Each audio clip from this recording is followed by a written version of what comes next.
버튼 왜 눌렀어? 궁금하다고 누르면 안 되지. 외계인도 우리와 같은 소중한 생명체라고. 이건 우주적 집단 학살이야. 당장 할머니께 말씀드려서 너를 감옥...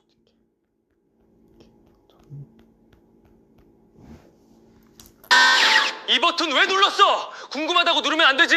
외계인도 우리와 같은 소중한 생명체라고. 이건 우주적 집단 학살이야. 당장 할머니께 말씀드려서 너를 감옥으로 보내겠어.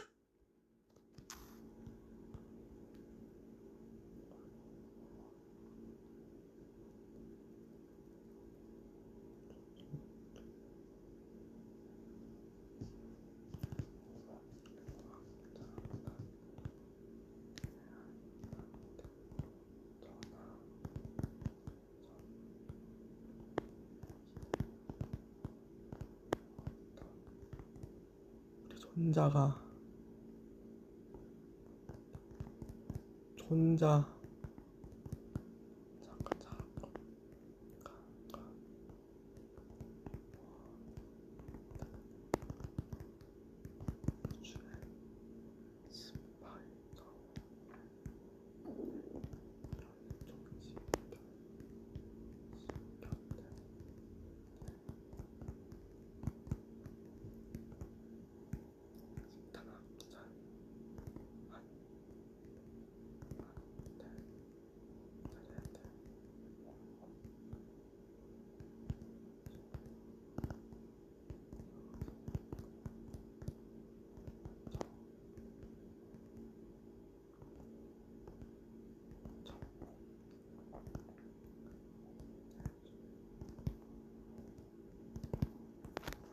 한국 남자가 베트남 여자한테 인기 많은 이유. 한국 남자가 베트남 여자한테 인기가 많다길래 나도 한번 깔아봤거든? 근데 진짜 접속하자마자 손톱이 막 쏟아지는 거 보고 깜짝 놀랐다. 베트남 여자분들이 한국에 관심이 많다 보니까 말 안 걸어도 먼저 인사하고 메시지 하나하나 애교가 묻어나와서 그냥 대화하는 것만으로도 설렘이 터짐. 지금 한 명이랑 계속 연락 중인데 사진 주고받고 나서 와 진짜 미치게 예뻐서 정신을 못 차렸어. 게다가 내가 무슨 말만 해도 바로 반응 오고 리액션이 커가지고 대화가 끊이질 않아. 말 한마디 툭 던지면 바로 캐치해서 답장 오는 수준이야. 접속만 해도 인기 있는 거 체감된다. 베트남 여자체 만들고 싶으면 그냥 깔아봐. We fun.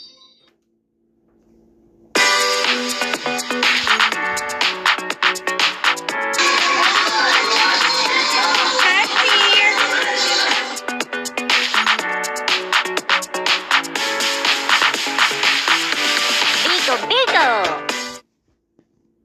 아, 월급 언제 들어와? 야, 너 돈 부족해? 앱테크 얘기라도 해봐. 아, 당연히 종류별로 다 깔려있지. 근데 1원, 2원 찔끔씩 모아서 커피 한 잔 공짜로 먹기도 힘들어. 에? 너 프리캐시 몰라? 원하는 게임만 플레이하면 돈이 저절로 쌓이는데? 첫 게임만 다운로드하면 잠겨있던 게임들이 줄줄이 풀리고 1원, 2원씩?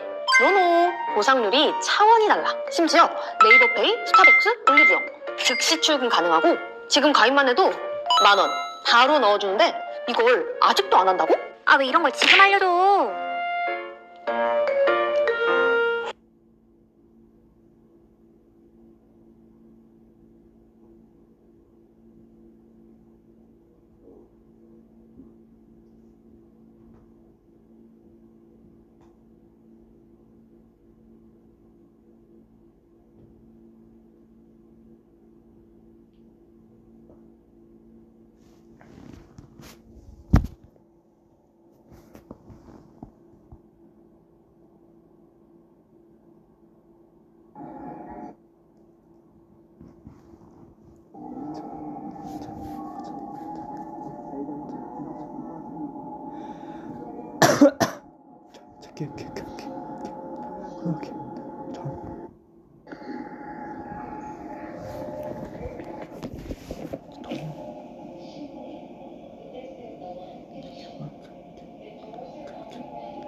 미쳤니?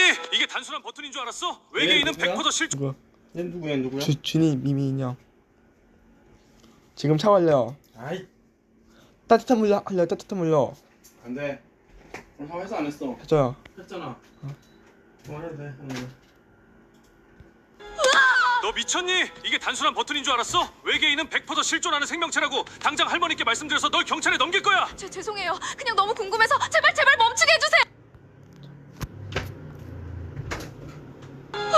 너 미쳤니? 이게 단순한 버튼인 줄 알았어? 외계인은 100% 실존하는 생명체라고. 당장 할머니께 말씀드려서 널 경찰에 넘길 거야. 죄송해요. 그냥 너무 궁금해서 제발 멈추게 해주세요. 가져가 이따가 잊지 말고 언제까지인데 이거 빌린 거.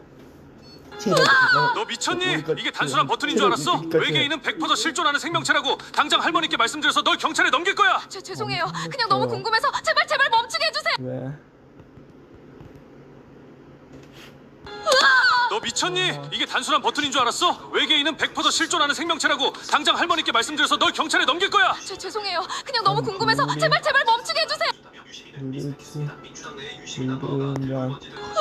너 미쳤니? 이게 단순한 버튼인 줄 알았어? 외계인은 100% 실존하는 생명체라고. 당장 할머니께 말씀드려서 널 경찰에 넘길 거야. 죄송해요. 그냥 너무 궁금해서 제발 멈추게 해주세요. 광고 했는데 다 너 미쳤니? 이게 단순한 버튼인 줄 알았어? 외계인은 100% 실존하는 생명체라고. 당장 할머니께 말씀드려서 널 경찰에 넘길 거야. 죄송해요. 그냥 너무 궁금해서 제발 멈추게 해주세요. 궁금해서 궁금. 너 미쳤니? 이게 단순한 버튼인 줄 알았어? 외계인은 100% 실존하는 생명체라고. 당장 할머니께 말씀드려서 널 경찰에 넘길 거야. 죄송해요. 그냥 너무 궁금해서 제발 멈추게 해주세요. 잠만 더. 너 미쳤니? 이게 단순한 버튼인 줄 알았어? 외계인은 100% 실존하는 생명체라고. 당장 할머니께 말씀드려서 널 경찰에 넘길 거야. 죄송해요. 그냥 너무 궁금해서 제발 멈추게 해주세요. 실제로 바로 너 미쳤.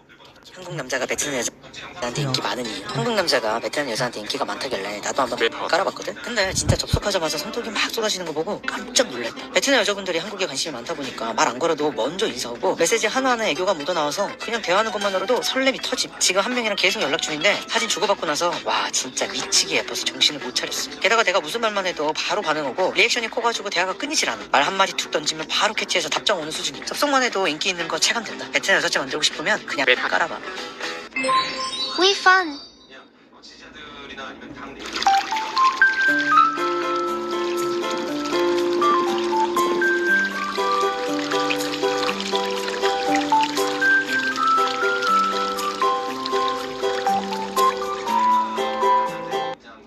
김용민 의원이 다수의사에 나온 유신자의 인물을 발작하는 전체 영상을 보면 이재명 대통령에 대한 와 피킹 7,500원 5,000원 더 신난다.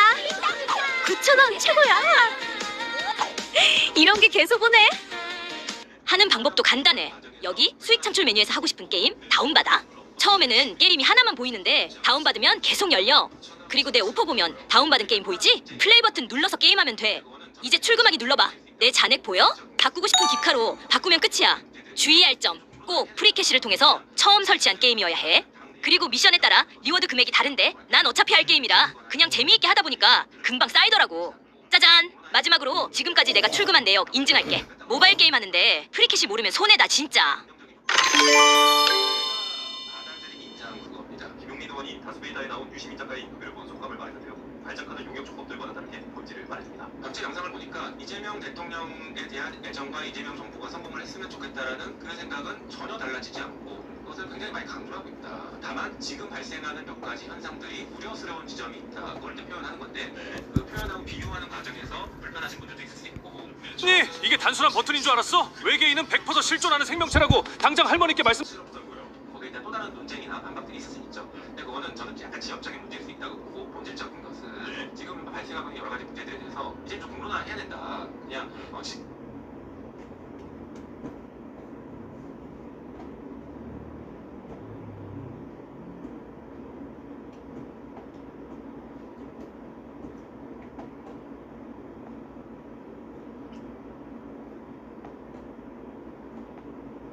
오늘 서울 목동 경기장에서 열린 청룡리 전국 고교 야구 선수권 대회 배재구와 송준일고가 맞붙었습니다. 8회 초 6대2로 배재구가 앞서는 상황에서 광주일보 투수가 공을 던지려고 하는데 뒤를 의식해. It's cosmic genocide. Do you have any idea what you've done? These are living beings just because you were I've carrying. warned you 100 times, Park Ji-ho. Do you want to go to prison for intergalactic murder? One more mistake and I'm calling the authorities. It's cosmic genocide. Do you have any idea what you've done? These are. 여러분 저 됐어요. 진짜 됐어요. 게임만 했는데 신세계 상품권 받았어요. 프리캐시라는 앱이거든요. 구글 평점 4.5, 전 세계 6천만 명이 쓰는 글로벌 1위 리워드 앱. 누적 보상 670억 넘게 나간 앱이에요. 가입했더니 1만 코인이 바로 찍혀요. 바로요. 그냥 줘요. 게임이 이렇게 많아요. 퍼즐, 전략, 캐주얼 다 있고요. 하나 끝내면 새 게임이 계속 풀려요. 게임 끝나면 보상이 바로 들어와요. 딜레이 없어요. 그리고 이 포인트가요. 네이버페이로 바뀌어요. 네이버페이 말고도요. 스타벅스 CU, 올리브영 GS25, 맥도날드 신세계 상품권까지 됐어요. 게임만 하면 돼요. 프리캐시 지금 바로 깔아보세요.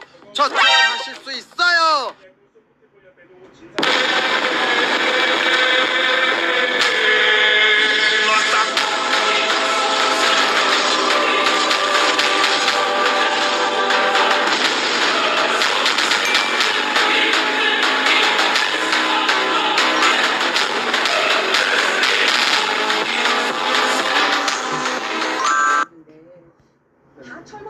beings just because you were I've carrying. warned you 100 times, Park Ji-ho. Do you want to go to prison for intergalactic murder? 널 경찰에 넘길 거야. 죄송해요. 너무 궁금해서 제발 One more mistake and I'm calling the authorities. 검찰개혁 추진단이 설립이 됐잖아요. 이게 입법 사안인데 It's cosmic genocide. Do you have any idea what you've done? These are living beings just because you were I've carrying. warned you 100 times, Park Ji-ho. Do you want to go to prison for intergalactic murder? One more mistake and I'm calling the authorities. 이게 참 사람들의 관점에 따라서 생각. 또 예전처럼 막 강제로 누가 먼저 분열의 언어를 초라해전에 그렇게나 그 우리가 볼 때는 명백하지 않아요. 멀쩡한 It's cosmic genocide. 그러고 이재명 대통령의 발언으로 해서 헌신했던 사람들한테 손가락질을 하는 모습. Do you have any idea what you've done? These are living beings just because you were I've carrying. warned you 100 times, Park Ji-ho. Do you want to go to prison for intergalactic murder? One more mistake and I'm calling the authorities. 그걸 통해서 뭔가를 노리는 것 같다라는 생각을 보이는 사람들이 It's 그런 점들이 있었는데 그것도 해석이 다르대. 이거를 유시민 선생이 ABC를 얘기할 때부터 분열이 시작된 거라 유시민 책임이다라고 얘기를 해요. 그것도 뭔 소리냐 그랬더니 그런. It's cosmic genocide. Do you have any idea what you've done? These are living beings just because you were I've carrying. warned you 100 times, Park Ji-ho. Do you want to go to prison for intergalactic murder? One more mistake and I'm calling the authorities. 유시민이 하는 얘기와 표현이. It's cosmic genocide. Do you have any idea what you've done? These are living beings just because you were I've carrying. warned you 100 times, Park Ji-ho. Do you want to go to prison for intergalactic murder? One more mistake and I'm calling the authorities. 그거는 저가 되는 거다라고 하면서. 그러니까. It's cosmic genocide. Do you have any idea what you've done? These are living. 또 인정하는 모순이 이제 자꾸 생길 거야. 보면. 이 철부지야. 호기심에 누르면 안 되는 거야. 이건 우주적 집단 학살이라고. 박지호, 할머니가 100번 넘게 말했지. 한 번만 더 이런 큰 죄를 저지르면 즉시 경찰에 신고할 거야. 알겠어? 그 사람들은 맞다고 하는데 제가 봤을 때는 이 철부지야. 호기심에 누르면 안 되는 거야. 이건 우주적 집단 학살이라고. 박지호, 할머니가 100번 넘게 말했지. 한 번만 더 이런 큰 죄를 저지르면 즉시 경찰에 신고할 거야. 알겠어? 그래서 이 공간을 채우는데 40년을 한꺼번에 그럼 부정하고 없애버리면은 It's cosmic. 누가 채우겠냐. 그러니까 백보를 양보해서 유시민, 무슨 조구, 김어준, 저는 뭐 끄면 안 되지만 저까지 친다고 했을 때 소위 86세대는 이제 그만 좀 시끄럽게 하고 물러나라. 뭐 그것까지는 그래도 아니 뭐 그런 얘기 할 수 있지. 네, 여보세요. 할수 있어요. 그리고 그런 점의 문제의 심각성을 느끼고 예를 들어서 이제 이낙연류의 행태를 전부 다 친문이라고. 네, 알기 때문에 끊어요. 그런 이제 386 정치인들이 보여왔던 이상한 모습들이 많이 있으니까 해외 정치인 중에도 있고 그러니까 그거는 수긍을 할 수 있는 면이 있는데 그 최욱 씨는 왜 끼우는지 모르겠어. 우리 맹국 씨는 최욱이 왜 들어가야 됩니까? 최욱이 몇 살인데 지금 그 경력이 어떤데 그 부분은 또 설명을 못해. 김우준 유시민 미워 죽겠어. 그거를 자꾸 쉴드 치려고 하는 최강욱 조국도 미워 죽겠어. 그러니까 거기에서 또 그 망회의 소득을 얻는 것처럼 보이는 조국도 싫어 죽겠어. 최고는 왜 갑자기 거기서 김치는 양념만 나는 거기서 해석이 되던데 그냥. 오전 7시에 이사 간다. 그러니까 386이냐고 무슨 권력자 출신이냐고 물리적인 권력이 아니고 그러니까 거기서 안에 해석이 되더라고요. 왜? 근데 어쨌든 현 상황을 그 자가면역 질환에 이유가 있잖아요. 그러니까 자가면역 질환이 게 자기 몸의 면역 세포가 자기 몸을 스스로 이제 공격하는 거잖아요. 외부의 바이러스를 공격하지 않고 외부의 바이러스들이 자기 몸을 스스로 공격하는 거. 또 그거에 비하면서 이렇게 뭐 말했어요. 한번 들어보시죠. 또 자가면역 질환. 그러니까 이재명 대통령의 지지율이 떨어진 거는 최근에 보면 흥미로운 현상인데 민주당 지지율은 덜 떨어지거나 그러나 심지어 약하게 상승하는 반면 대통령의 국정 수행 지지율은 팍 떨어지고 있습니다. 이건 어떤 의미냐 하면 민주당을 지켜야 돼. 이 자가면역 질환을 씻어낼 수 있는 사람은 대통령밖에 없어요. 그렇죠. 마지막 문장이 가장 중요하잖아요. 이 자가면역 질환을 씻어낼 수 있는 사람은 대통령밖에 없다. 네. 어떻게 보십니까? 저는 이게 핵심이라고 생각하고요. 저도 이게 핵심이에요. 저 말씀 때문에 저 유심히 그림을 띄워도 있는 거고요. 그러니까 예전부터도 어느 정부가 들어서든 소위 권력과의 거리를 가깝다고 주장하는 사람들도 나타났었어요. 박근혜 때도 무슨 진박 간별사들이 있었고 문재인 정부 때도 문구 오소리들 무슨 문파라고 자칭하는 사람들이 있었고 이재명 정부에도 초반에 이제 그런 현상이 보일 때 이제 그 사랑과 열정이 지나치면 저럴 수도 있지. 연예인들도 사생팬이 있는 건데 저러다가 또 많은 거지. 이제 이 정도로 생각했어요. 근데 이번 양상은 좀 지금 다르고 이거 문제가 심각한데라고 느끼는 이유가 뭐냐면 대통령이 이거를 왜 방치하고 계시지? 그런 분이 아니었는데 예를 들어 손가락도 스스로 예전에 해체하신 분 아니에요. 근데 그때 문제에서 지금 달라진 거구나. 그리고 심지어는 이제 이걸 다 대통령이 미필적 고의에 의해서 이걸 원해서 이렇게 된 거 아니냐. 미필적 고의 뭐요? 일부러 한 건 아닌데 전직 대통령을 또 알고 있는 거 이렇게 하면 어떻게 될지. 미필적 고의도 범죄 아니에요. 범죄야. 왜 범죄예요? 근데 그게 기대가 알고 있었다는 것 자체로 범죄가 돼요. 아빠 가진 저거죠. 예전 같으면 대통령이 직접 그 상황에서 예를 들어서 저 사람이 배우다 아니면 저 사람이 조종하고 있다 저 사람이 뭐 관련돼 있는 것 같다라는 얘기까지는 안 나왔거든요. 그냥 저 사람이 왜 저래 그냥 저게 대통령을 진짜로 사랑하고 원하는 미필 생각할까 저 사람들은 뭐 이 정도였는데 반드시는 아니지만 지금은 이제 이게 워낙 그러니까 이제 소위 말하는 문과 3점이라는 말도 설득력 있게 사람들한테 받아들여서 이런 일까지 생기니까 실제로는 구체적인 사례 중에 나오고 그러니까 이게 이제 이거 큰일 났다 이런 식으로 사람들의 인식에 고착화돼 버리면 이제 되돌리기가 어려워지는 걱정이 있잖아요. 그러면 우리가 어떻게 더 큰 하나가 되느냐 근본적 사실은. 그럼 아까 선거인 얘기하셨잖아요. 그러니까 이렇게 예상하는 분들도 있습니다. 그러니까 선거에도 그때 바로 이재명 당대표 시절에 바로 이제 후보 시절에 바로 해체하는 게 아니고 당대표 선거 끝나고 문재인 이제 대통령이 당대표 되니까 이제 그때 이제 요게 해체였구나 해서 이제 해체 지시를 내린 거잖아요. 그때 이재명 후보 본인이 이번에도 그러니까는 지금 사실 그 부분에 대해서 이 사태가 이렇게 극도로 분열 양상을 보이는데 청와대에서 어느 누구든지 이거 대통령도 물론이고 이 부분에 대해서 잘 문제 제기를 안 하잖아요. 그러니까 당대표 8월 17일 이후에 뭔가 하려는 거 아닌가? 그건 너무 늦다? 뭐 그렇게 분석하는 분들이 그것도 걱정이었지만 청와대도 청와대지만 의원들이 한마디도 안 하는 게 너무 신기했다니까요. 이상해. 그러니까 눈치 보느라고 정신이 없고. 눈치 보는 거죠. 저는 눈치 보고 있다고 봐요. 그렇습니다. 어느 쪽에 아니 제가 외국가 있을 때 저한테 문자를 보내.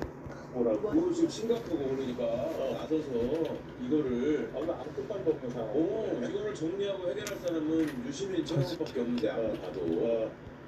그러면서 우리 무슨 저기 철험회를 다시 지금 활발하게 다시 모여야 된다 막 이런 얘기를 하고 있어요. 그래서 아니 니네는 뭐하고 나한테 그러니까 팩트라는 그 권력을 갖고 있으면 그 권한을 갖다가 이럴 때 한마디씩 해줘야지 이러면 안 된다고. 나서서 얘기하면 지금 유시민 작가님 보세요. 금요일날 방송 나간다고 주말 동안 어떻게 됐습니까?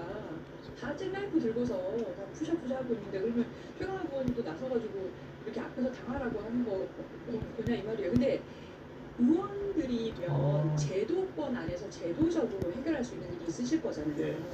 권한이 있고 권력이 있으시잖아요. 그럼 할 역할을 당연히 해주셔야죠. 그렇죠. 네. 근데 이거를 마치 당대표 선거를 앞두고 어딘가를 반대하는 것처럼 본인이 보일 경우에 오히려 왜냐면 그렇게 다 막 몰아가 버리니까 몰려가 버릴 경우에 당대표가 누가 되건 그 다음에 본인이 나중에 다음에 총선에서 이제 이걸 갖다가 후보직을 받기가 공천받기가 힘들어질 것 같아요. 다 그거잖아요. 네, 당대표 심기를 거슬까? 그 당대표를 지지하는 사람이 나중에 내가 공천 대상으로 올라갔을 때 안 됩니다. 이 사람은 예전에 무슨 당대표님 반대하지 않았어요. 라고 할까봐 지금 인터넷에도 아무것도 못 남기고 그냥 딱 그 캡처 찍히면 여기는 완전히 몇 년째짜리잖아요. 돌잖아요. 그리고 어디 가서 발언하면 영상 찍히니까 그래서 가만히 있는 거 아닙니까? 그렇죠. 저렇게 말하면 그런 거고 그래서 제가 지난번에 다른 거 다 몰라도 21대 총선 때부터 문재인 대통령 사진 저기 해가지고 그러고 다녔던 사람들은 그 40명 누구예요? 그 사람들은 그냥 있으면 안 된다. 진짜 그러면 안 된다. 아니 그래도 유시민 작가가 그 얘기를 했어요. 난이 말도 참 그러니까 좀 심각한 얘기인데 네. 이 상황을 지금 상황이 나빠날 수 있는 상황도 아닌데 청와대 내에 노라고 말하는 사람이 하나도 없지 않느냐. 이거 안 된다 이러면 안 된다. 예스맨들만 지금 있지 않느냐. 이 전통적으로 보면 민주당의 전통적으로 보면 말이 납득이 안 되는 상황인데 그래서 지금 이게 민주당이 위험하다고 지금 말을 하는 거다. 그러니까 저 말이 정말 무시무시한 말이거든요. 왜냐면 저게 이 상태로 예스맨만 있고 이 상태로 계속 가서 2년 뒤 총선 그 다음에 대선이 근데 결과가 좋다면 그냥 예스만 해도 괜찮을 것 같아요. 결과만 좋다면 그렇지 않을 거잖아요. 그렇지 않을 가능성이 높잖아요. 이렇게 분열로 그냥 계속 가는 거예요. 그러니까 예를 들어서 또 옛날 얘기를 하실지 모르겠는데 제가 공직기관 비서관으로 있는데 거기서 노무현 대통령을 폄하하면서 욕을 하는 사람이 있어요. 청와대 안에. 그다음에 김대중 대통령을 완전히 경멸하는 표현을 쓰면서 얘기하는 사람이 있어. 혹은 이후에 이재명 후보가 민주당 후보로 선출이 됐는데 그 후보에 대해서 아주 악질적인 얘기를 하는 사람이 있어. 저는 그거 불러다가 검찰 조사했을 것 같아요. 항상 주의야. 악질 내놓지 않기.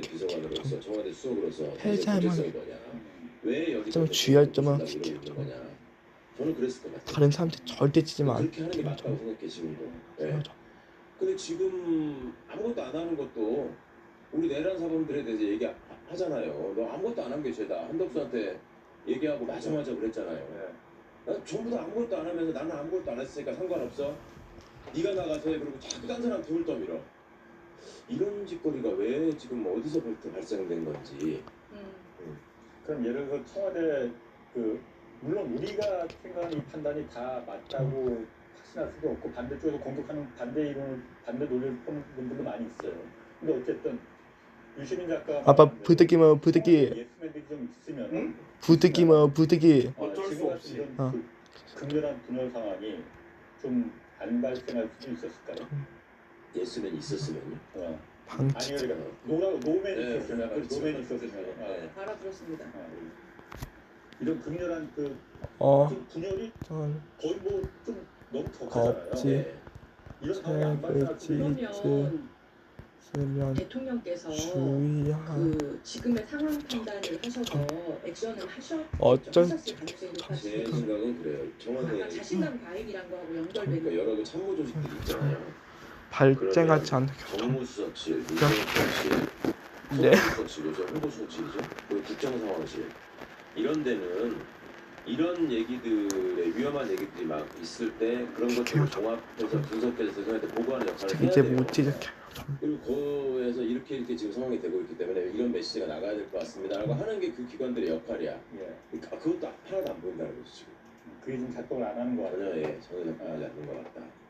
그래서 제가 지난 시간에 최근 하여튼 대통령 앞에서 이건 좀 아닌 것 같으면 한 사람 내가 한 명도 없는 것 같다 말씀을 드린 거예요. 그러니까 그 부분이 위험한 거예요. 맞아요. 인사가 나오는 거 봐도 그렇게 보이죠. 위험해 보이죠. 그리고 비슷한 현상이 민주당 안에도 있는데, 그러니까 뭐 이현주 의원 옛날에 리박스쿨에서의 발언들, 그것도 사실은 그게 어떤 문제점이 있고 왜 문제고 지금 본인이 그에 대해서 어떤 식으로 사죄를 해야 되는지, 어떻게 생각이 바뀐 건지에 대해서 검증이 되고 비판이 진작에 예전 민주당에 됐으면 진작에 됐을 거예요. 근데 지금 아무도 뭐라고 안 하잖아요. 이게 다 이상한 거예요. 그 부분이 그러니까 뭐 이현주 의원도 그렇고 김은남 의원도 그렇고 저 우리가 외연을 넓히자는 데서 주업 진짜 반대 안 하죠. 반대를 왜 합니까? 그게 살 길인데 우리가 그 외연을 넓히는데, 근데 사실 외연을 넓히는 것도 문제가 아니고, 사실 리박스쿨도 마찬가지고 김영남 의원은 우리가 처음부터 반대했으니까 그거 아닌가. 처음에 저도 반대했어요. 나중에 자기는 내덕이가 밥 한번 사라고. 근데 나중에 우리 전통적인 그 가치관을 무너뜨리는 그런 사실들이 밝혀졌잖아요. 그 육성을 통해서. 근데 그걸 갖다가 우리가 계속 이해를 하고 받아들여야 되느냐. 너 배고파서 들어왔지? 그거 아니잖아요. 그거 아니죠. 그거 아니잖아요. 아빠 불카미야. 어떻게 우리가 불카피. 어쩔 수 없이 대통령과 일반 국민들의 좀 카피는 영어 한자요. 안 맞는 거 아닌가? 저는 거기서 카피는 영어 한자요. 하시면서 한자. 원주민 동의를 받지 아빠 가진 적도 그죠? 그런 뜻으로 이해했거든요. 그러니까 지금 굉장히 과도하게 우리가 전통적으로 받아들일 방치만 수 없는 방치. 일들이나 그런 인사나 방치만 그런 방치. 이제 작업들이 되고 있는데, 이 부분에 대해서 그러면 알려줘요. 방치만 방치. 방치는 놔두는 거. 가는 거 좋아요. 그런데 어느 아빠 가지려고 들어올려요. 것인지에 대해서 동의를 줘야 될 거 아니에요. 근데 너무 이게 폭력적이고 너무 급격하고 방향도 맞는지에 대해서 알 수가 없다. 근데 그럼 저는 그렇게 좀 묻고 싶은데, 요즘의 상황을 보면서 그러면 지금 새로 이 영입돼서 오시는, 유입돼서 오시는 분들은 그러면 어디로 가고 싶으신 건가? 가고자 하는 방향이 뭔가를 좀 알고 싶어요. 그러니까 부수는 일만 하지 마시고 우리의 전통적인 가치에 대해서 아니다. 자. 우리가 사랑했던 대통령들에 대해서 그분들 잘못했다 비판만 하지 마시고, 그러면 발전적인 토론을 해서 그럼 재건축이라도 뭐 중축 말고 재건축 하자고요. 그러면은 동의를 하려면은 어떤 그림을 그리고 어떤 건물을 지으시려는 건지, 어디로 가자, 어떤 사회로 가자는 거예요. 그걸 모르겠어요. 사람들이 그런 네, 여보세요. 있죠. 이렇게 한 번 배신한 사람은 또 배신한다. 그다음에 사람이 쉽게 변하는 게 아니다.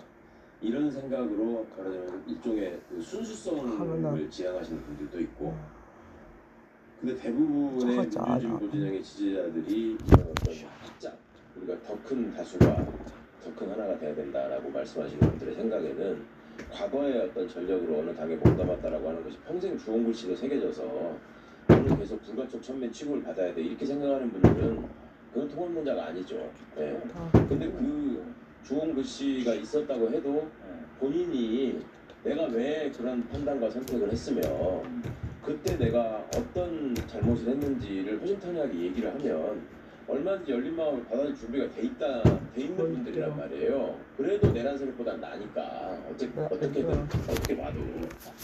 근데 안 오니까 더 주의할 점이.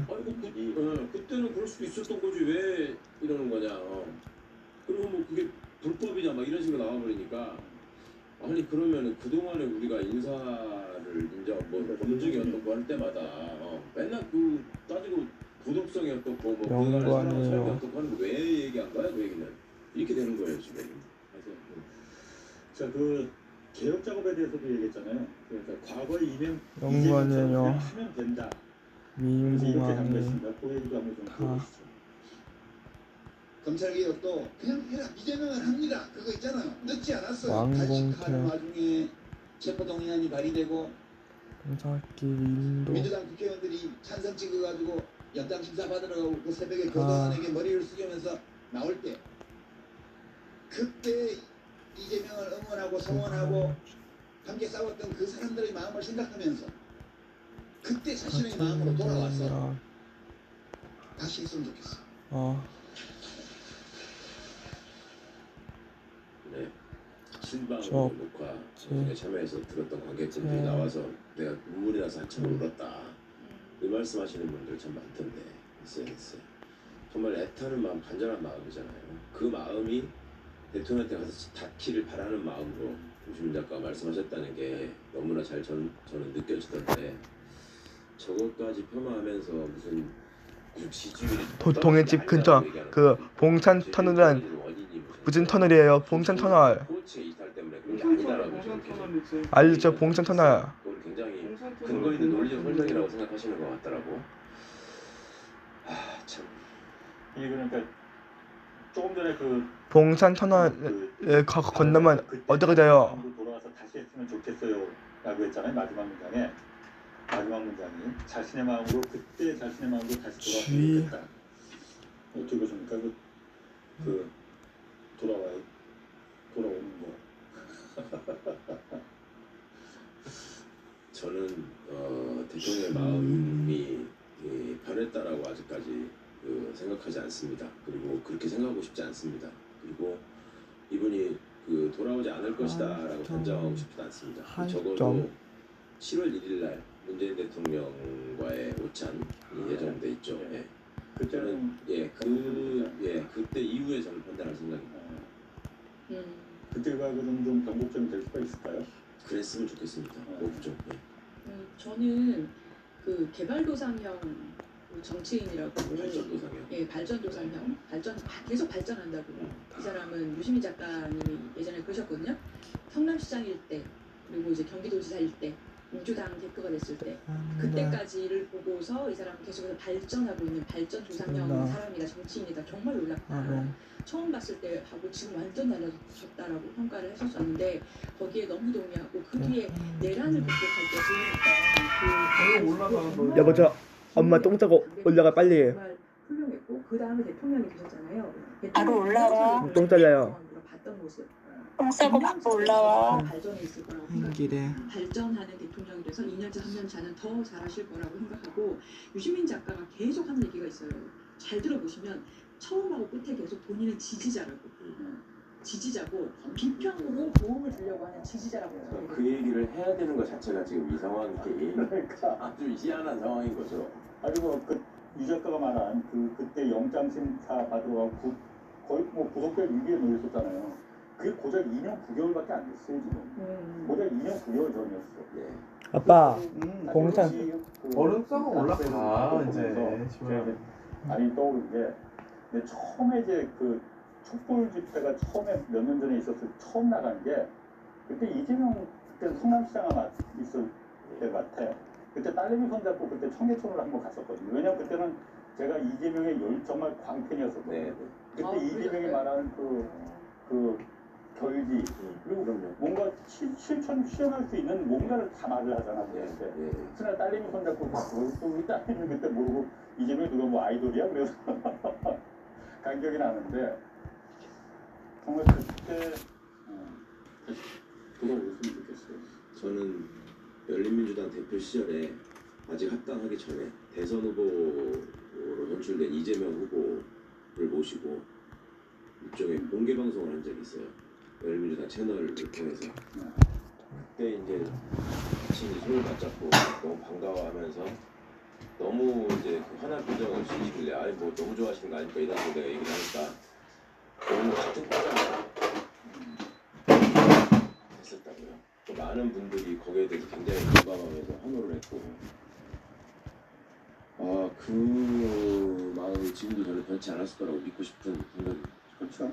아니, 변하지는 그 마음이 변하지는 않죠. 이런 게 변하지는 않고 어쨌든 자 근데 지금 어쨌든 김민석 총리가 또 이 부분에 대해서 얘기를 했잖아요. 유시민 작가를 뭐 직접 지목하지는 않았는데 과한 대통령 비판은 과거로 보면은 과거로 치면은 그 난으로 연결될 수 있다.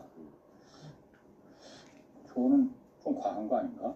좀 지나치신 것 같아요. 저거는 물론 지금 정청래 대표하고 경쟁하는 그 상황이긴 하지만은 그래도 좀 과한 표현 아닌가 그런 생각이 좀 대통령 생각이 뭔지를 뻔히 알면서 근거리에서 뒤통수 때리는 거가 난 아닌가? 어쨌든 저런 말도 했고 또 검찰개혁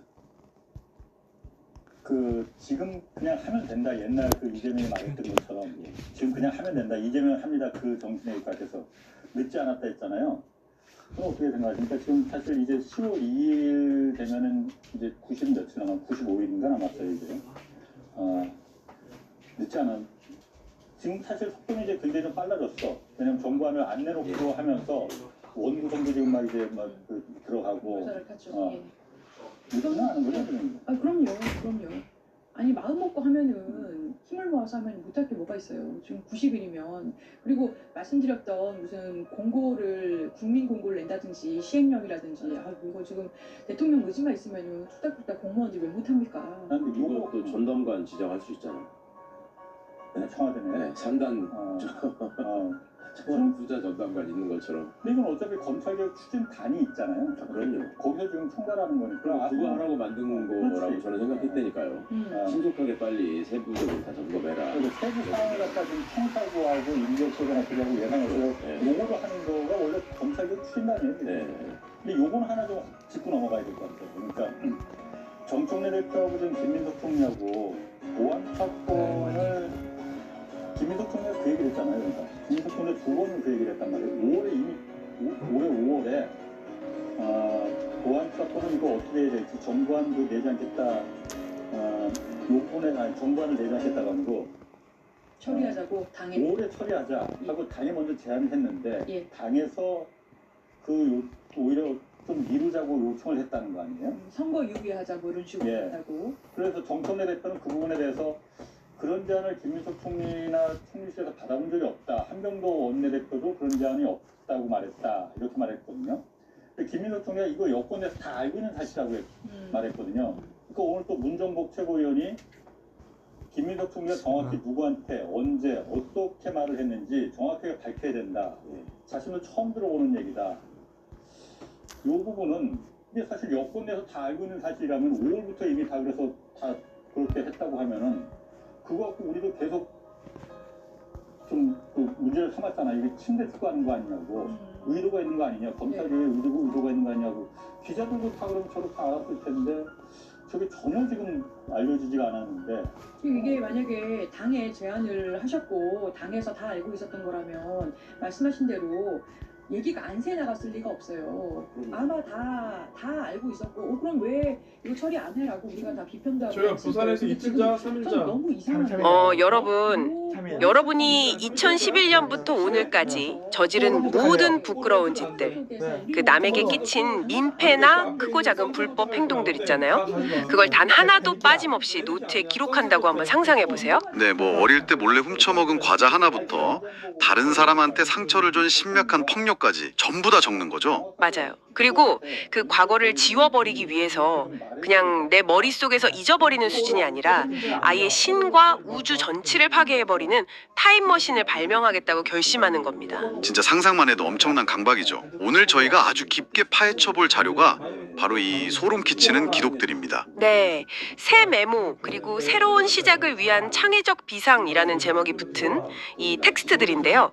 이게 단순한 일기장이 아니더라고요. 그렇죠. 한 인간의 죄책감이 어떻게 그 사람의 세계관 전체를 귀괴하게 비틀어 버리는지 보여주는 극도로 사적이면서도 또 거대한 공상과학서사라고 할 수 있습니다. 오늘 저희가 이 박지호라는 인물이 남긴 기록을 샅샅이 해부해 볼 텐데요. 자료를 읽어보면 그 미머신, 불토머신이라는 정체불명의 단어들이 계속 나옵니다. 네, 맞습니다. 이게 자신만의 비밀 암호처럼 쓰이거든요. 자료 어디에도 정확한 뜻은 안 나와 있어요. 아, 그래요? 저는 무슨 전문 용어인 줄 알았어요. 전혀 아닙니다. 하지만 문맥상 보면 불토는 막 모든 걸 불태우듯이 과거의 흔적을 소멸시키고 리셋한다는 의미 같고요. 미임 역시 그 파괴와 재창조의 메커니즘을 뜻하는 독자적인 이름인 거죠. 결국 이 기계들의 목적은 딱 하나네요. 과거의 완벽한 삭제. 정확합니다.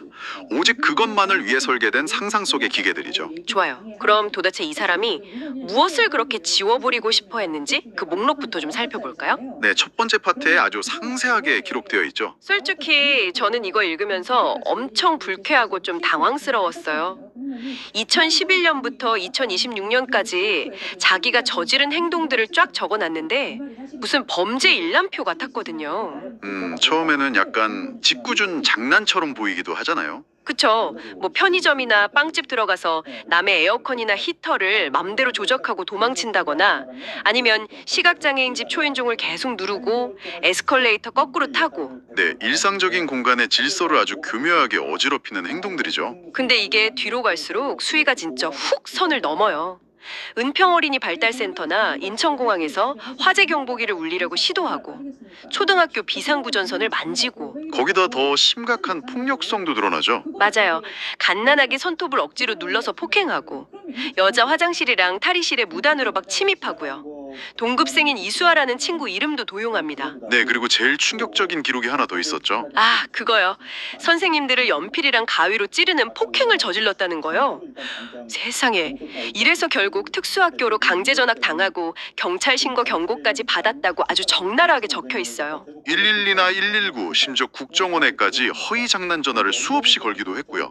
이 목록들을 쭉 보시면서 어떤 생각이 드셨나요?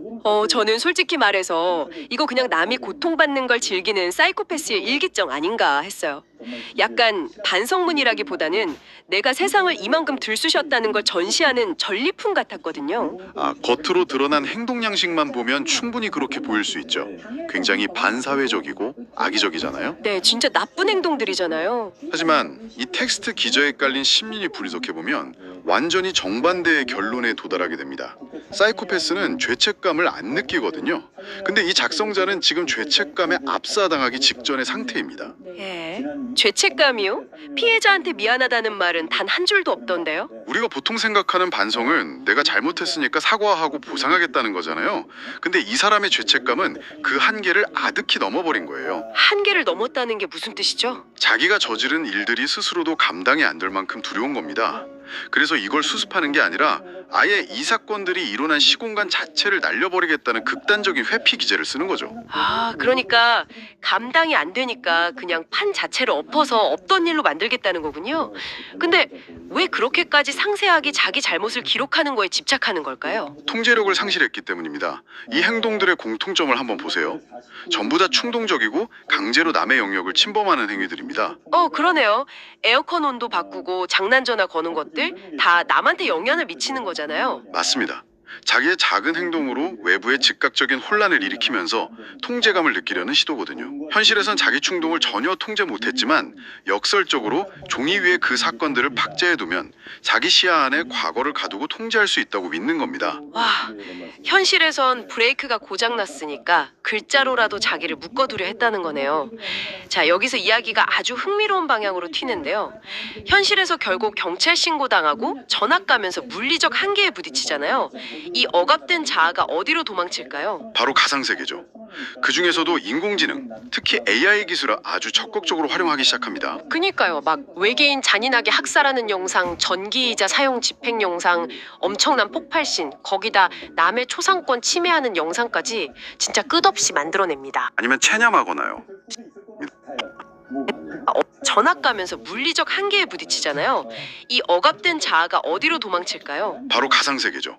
그 중에서도 인공지능, 특히 AI 기술을 아주 적극적으로 활용하기 시작합니다. 그니까요. 막 외계인 잔인하게 학살하는 영상, 전기이자 사용 집행 영상, 엄청난 폭발신, 거기다 남의 초상권 침해하는 영상까지 진짜 끝없이 만들어냅니다. 그런데 그 과정에서 아주 중요한 전환점이 생기죠. 네, 작성자가 AI한테 타임머신 발명이 가능하냐고 물어봐요. 그랬더니 AI가 아주 차갑게 팩트 폭력을 날리잖아요. 물리법칙상 타임머신은 절대 불가능하다고요. 보통 사람 같으면 아 그렇구나 하고 넘어가겠죠. 아니면 체념하거나요. 근데 이 작성자의 자아는 거기서 폭발해버립니다. 맞아요. 네가 감히 불가능하다고 해. 나는 타임머신 연구하는 가상의 연구원들을 현실로 직접 타견할 수 있는 사람이다. 이렇게 선언해버려요. 그리고 앱에서 사용 영상 같은 거 계속 만들면 정책 위반 경고가 뜨잖아요. 그런데도 멈추지 않죠. 네, 여기서 진짜 어이가 없는데 자기가 계속 나쁜 영상을 만들어서 사람들이 신고하는 바람에 그 다국적 테크 기업인 소라 회사가 통째로 마마하고 앱이 강제 종료됐다고 주장을 합니다. 인지부조화가 만들어낸 과대망상이죠. 심지어 나중에 소라2 앱을 쓸 때는 자기가 만든 불토머신 연구원한테 경고 전화까지 받는데요. 계속 사용 영상 만들면 불기둥이 가득한 미상괴물 세계에 영원히 갇혀버린다고요. 이건 도대체 무슨 심리인가요? 이 대목은 정말 완벽한 심리학 교보제 같습니다. 이 끝없는 과대망상 속에서 유일하게 규칙과 한계를 제시하는 존재가 누구죠? 부모님이나 경찰이 아니라 AI 시스템이요. 맞습니다. 즉 인공지능 알고리즘이 이 사람 정신세계 안에서 초자, 즉 슈퍼 에고 역할을 하고 있는 겁니다. 잠깐만요. AI가 초자의 역할을 한다고요? 그러니까 가상의 전자발찌나 무서운 교도관 선생님 같은 역할을 AI가 대신해 줬다는 거군요. 정확한 비유입니다. 자기가 전능하다고 증명하고 싶었는데 차가운 시스템한테 계정을 정지당하잖아요. 내가 신이어야 하는데 굴복할 순 없으니까 내 폭력성이 너무 거대해서 저 글로벌 기업이 파산해버렸다고 패배감을 치환하는 겁니다. 와, 자기의 나약함을 감추려고 아예 회사 시스템을 붕괴시킬 만큼 위험한 존재라고 정신승리를 하는 거네요. 그럼 그 연구원이 전화해서 불기둥 3개에 갇힌다고 협박하는 설정은요? 그건 마음속 깊은 곳에 있는 처벌에 대한 근원적인 공포가 환청이나 환각으로 외부화된 거예요. 자기도 자기 행동이 나쁘다는 걸 아는 거죠. 근데 현실의 어른들이 자기를 통제 못하니까 자기를 확실하게 벌해줄 가상의 감시자를 스스로 창조한 겁니다. 소름 돋네요. 자, 그럼 이제 디지털 세계에서도 맘대로 안 됐습니다. 시스템이 나를 거부했어요. 그러자 이 사람이 우주 단위의 아주 극단적인 결정을 내립니다. 나를 제약하는 시스템을 다 갈아엎어버리겠다면서 거대한 철거 프로젝트를 시작하잖아요. 네, 이른바 미임공항 건설 프로젝트죠.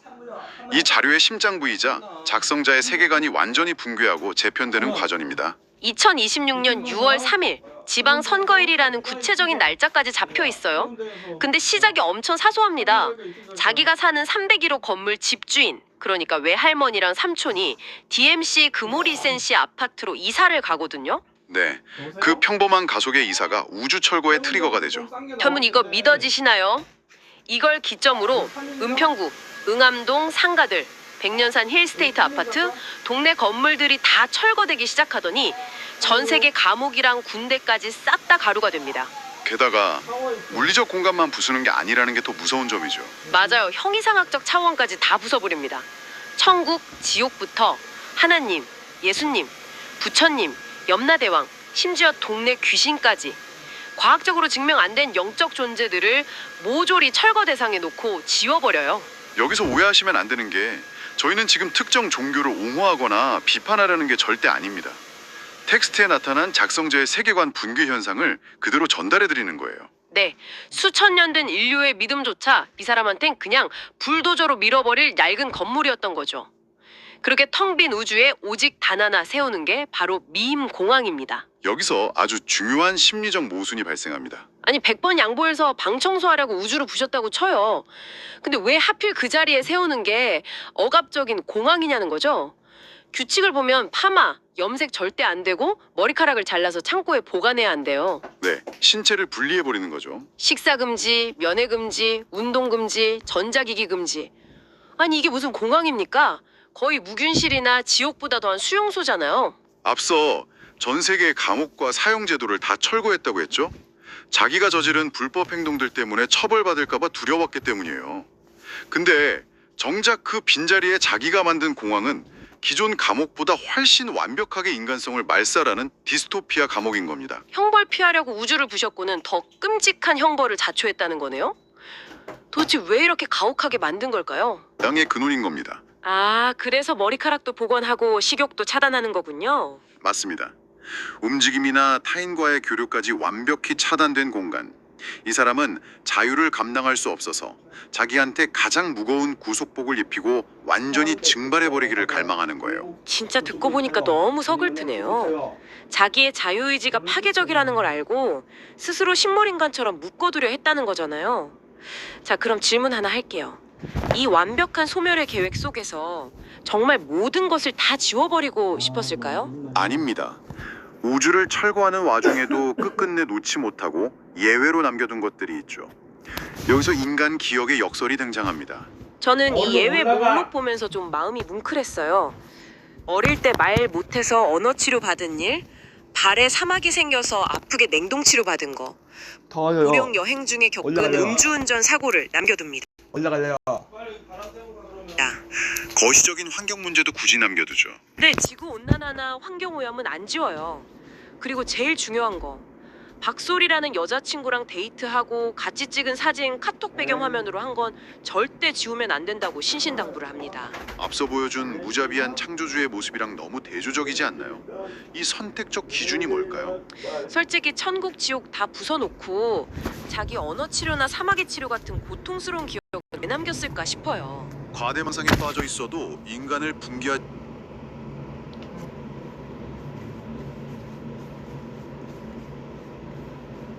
냉 돼지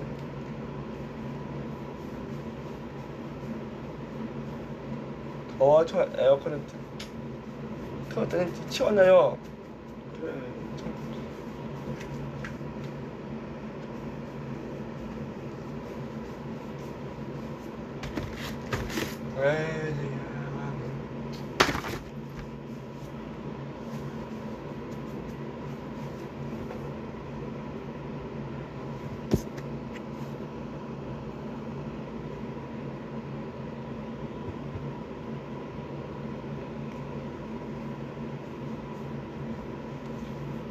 에어컨을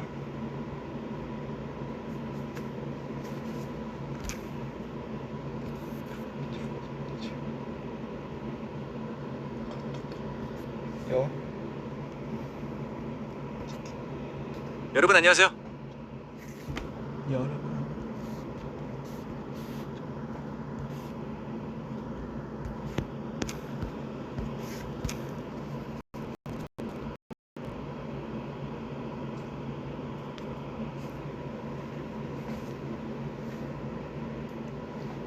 여기 벌 딱 맞았다.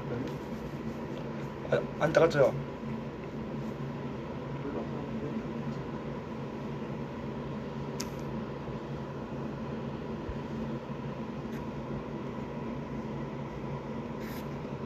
자, 바로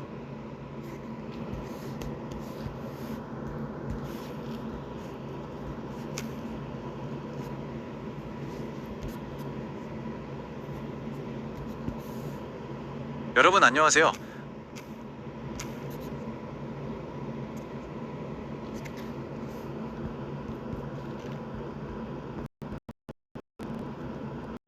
적혀 있습니다. 결국 우주에 있는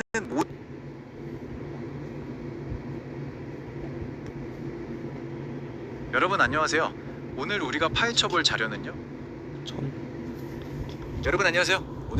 여러분 안녕하세요. 얘를 운영할 겁니다. 진짜 모순적이지 않나요? 자, 드디어 대망의 마지막 올라가고 있었던 겁니다. 그리고 마침내 이 모든 그럼 거기서 잔소리 안 듣고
심해지지 않았어. 조금만 더. 아빠는 좀 침대에 앉으래요. 이제 10시 반이야. 이렇게 넘어가 못 내려오게 하지.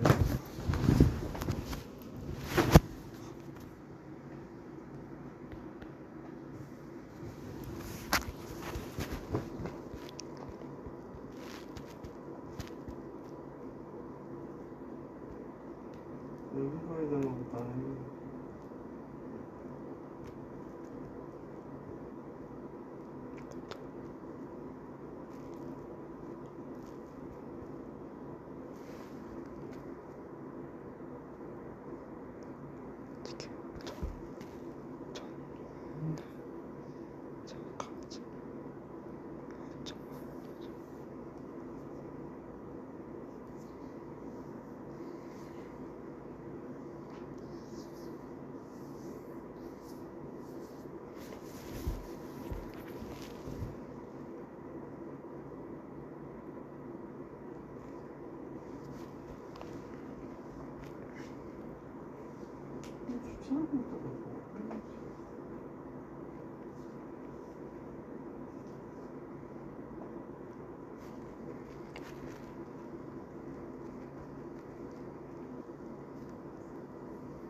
저는 온 적이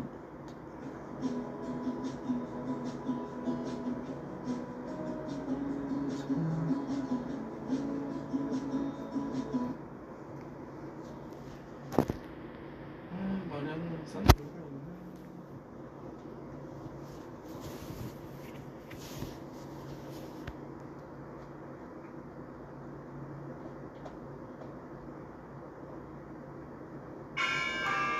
올라가 엄마. 여보세요 엄마 이제 올라갈 거예요.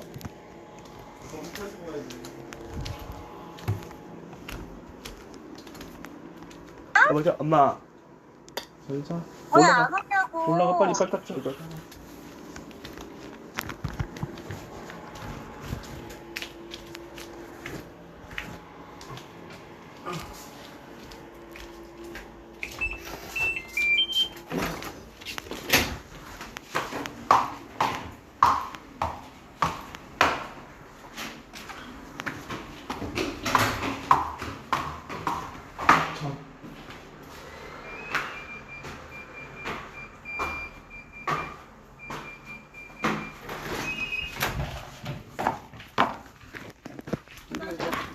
그냥 아빠랑 찍을래요. 그래 일로 와. 얘 뭐 꼈니 안 꼈니? 켜져요. 꼈지.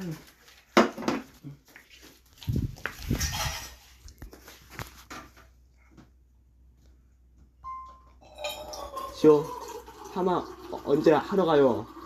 카메라 하자. 아니요 방 저는 할래요. 알았어. 뭐요? 아니 파마는 안 해요. 뭐 할 건데? 염색할래요. 그럼 어떡해? 엄마한테 해달라고 그럴까? 어디요? 미용실 가서 할래? 엄마한테 해달라고 그럴래? 엄마한테 해드려가 할래요. 자기 영수 좀 해줘라 야. 아니에요.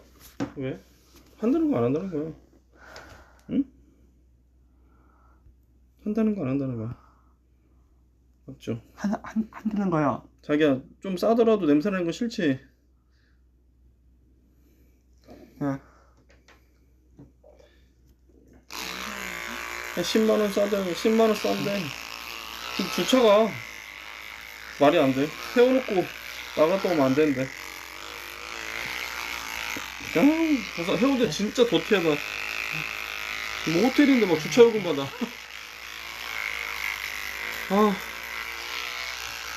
해운대 안 가고 싶다 야.